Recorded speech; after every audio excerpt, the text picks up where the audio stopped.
लगैबू चोली मारकली नोनिया टोली ऐसे दे देखैबू तो मार दियो हीरा गोली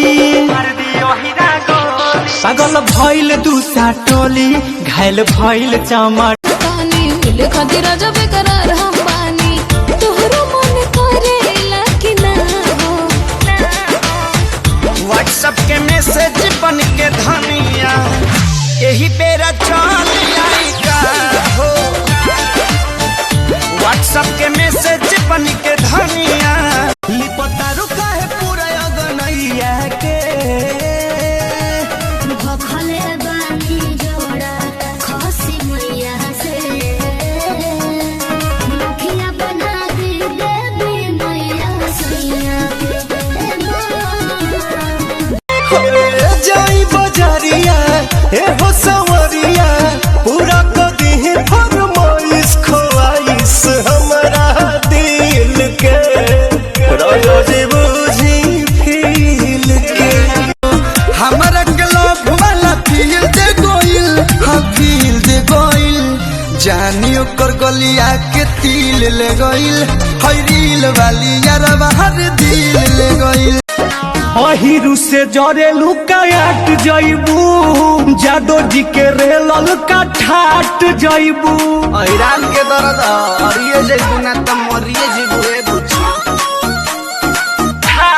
तक द हमरी ओर जानी कर इग्नोर दिल धड़कता बहुत जोर से हई गजरा लगावल का हो ये जब देखी न के हो गौर से ऐसन रूपवा सजावल का हो ये जब देखी न के हो गौर से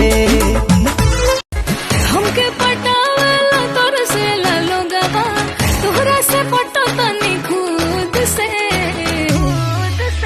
एको छन नहीं रहा तारू सूझ से का गारंटी बाकी ढोल। अगर मैं आपसे कहती हूँ कि मैं आपको 1000 रुपीज दे रही हूँ और आप रमी वेल्थ अनइंस्टॉल कर दो तो क्या आप करोगे? नो Of course I don't want to. पर आप अनइंस्टॉल क्यों नहीं करना चाहते हो? Why is everyone unwilling to uninstall Rummy Wealth? क्योंकि यहाँ रजिस्टर करते ही हमें मिलते हैं 45 रुपीज फॉर फ्री और ये एक ही ऐसा ऑथेंटिक और फेयरेस्ट रमी एप्लीकेशन है जहाँ आप सबसे ज्यादा highest rate of winning experience कर सकते हैं। और तो और ये सिर्फ और सिर्फ एक रमी गेम एप्लीकेशन नहीं है, यहाँ और भी गेम्स खेल सकते हैं जैसे कि fishing, dragon tiger, baccarats, car roulette, 7 up, fruit lines and so on. यहाँ किसी भी गेम को अनलॉक करने के लिए आप किसी भी अमाउंट से रिचार्ज कर सकते हो और 3 मिनट में ही कैश क्रेडिट हो जाता है।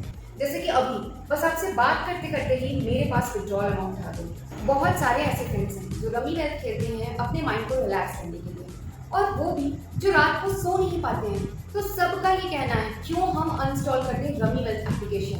हाउ should I download rummy wealth? Just search rummywealth.com या इस वीडियो के डिस्क्रिप्शन में लिंक की हुई है, वहां से आप डाउनलोड कर लो और highest rate of winning amount and large number of games के लिए रेडी हो जाओ। तो याद रखना, simple game, easy to earn, real rummy मेरे साथ rummywealth.com पे। सब कुछ फेंका इनका आगे